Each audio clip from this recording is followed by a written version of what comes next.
So we have our first trade of the deadline, 4 teams here, mainly talking about Covington going to the Rockets, and basically the him and Capela swap is what this is mainly about.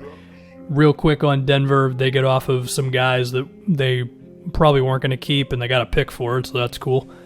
And in the case of the Wolves, Malik Beasley, Juancho in Atlanta's first, which is going to be the Nets, so maybe the 19th pick or so. That's pretty good for Robert Covington, I would say. I like Malik Beasley a lot. I think he could give them some much-needed, just good basketball. So, let's talk about Covington to the Rockets, and then we'll do another video on Capela to Atlanta. So, this is basically Houston saying, we don't need Clint Capela. We can get by on... They got Jordan Bell, so maybe he'll play some center. They still have Tyson Chandler. Maybe they'll sign somebody. I believe they got a second-round pick, so maybe they could trade that for someone. I should probably remember that Jordan Bell has been bad outside of a sometimes somewhat intriguing rookie season. And then going small, PJ Tucker at center, whoever else at center, and they just hope that that's going to be enough. Do we believe that? Well, if we look at the West, you're going to have to deal with Jokic if you want to get to the finals. You're going to have to deal with Anthony Davis. You're going to have to deal with Montrez, although he's not as big. There's Gobert, but he's not as good offensively as some of these other guys. And then it kind of tapers off after that. But those are the teams you're going to have to go through, and Houston's just saying we're just going to be as rocketsy as we possibly can with shooting and switchability on defense and all that stuff, right? I imagine they would believe that they can swarm Anthony Davis or Jokic when they're in the post, and then they're going to have enough athleticism to close out to shooters. Covington, we assume, goes right into the starting lineup. Westbrook, Harden, PJ, Covington, and I would assume they're still going to start a center. I don't think they would just go outright to Daniel House as the 5th guy there, so we would imagine that there's something else coming for the Rockets there. We're going to have to wait and see, because as of right now, it's Jordan Bell, Tyson Chandler, Hartenstein, and I think that's it. So maybe Houston's just really going to do this. They're going to say, screw centers. I have to imagine there's a small move coming somewhere, I'm actually pretty surprised they didn't end up with Alex Len in this move. And honestly, to me, this is the more interesting thing over Covington. Covington's good. Defense, 3-point shooting, we know what he does. Can you win like this? I'm all for the whole, figure it out at center with guys who are just good enough. But even then, the Warriors did it with Kevon Looney, who grew into being pretty okay. JaVale McGee, who, again, pretty okay, and they still had Draymond at center in their back pocket.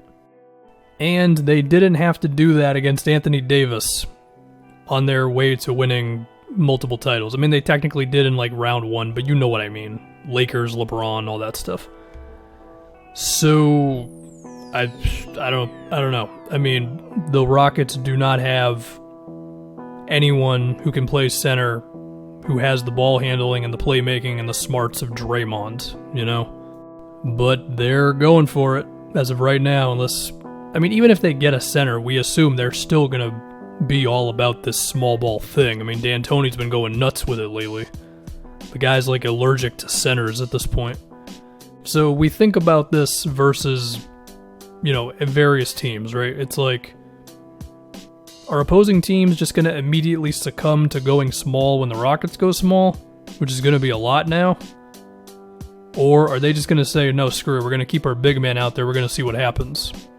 This is definitely going to test some teams' centers, or power forwards, or whoever you're effectively putting at center, because the Rockets are going to be spaced out, they're going to be able to switch a lot, and they're going to be pretty athletic in the open floor. But, again, what is their offense outside of James Harden ISOs? Are you running a screen? Are you doing a Westbrook PJ Tucker pick and roll?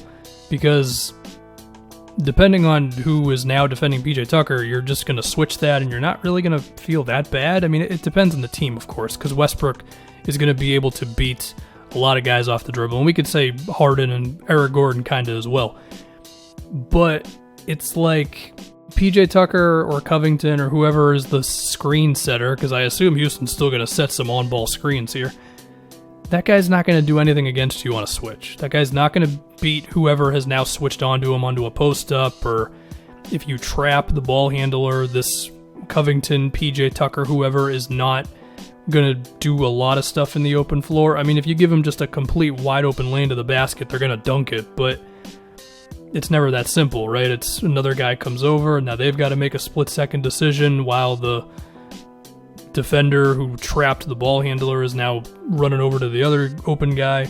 But Houston is betting that we just have so much spacing and shooting now that we're just going to kill you with that. I mean, they could do a lineup where it's Harden, Westbrook, Gordon, Covington, PJ Tucker.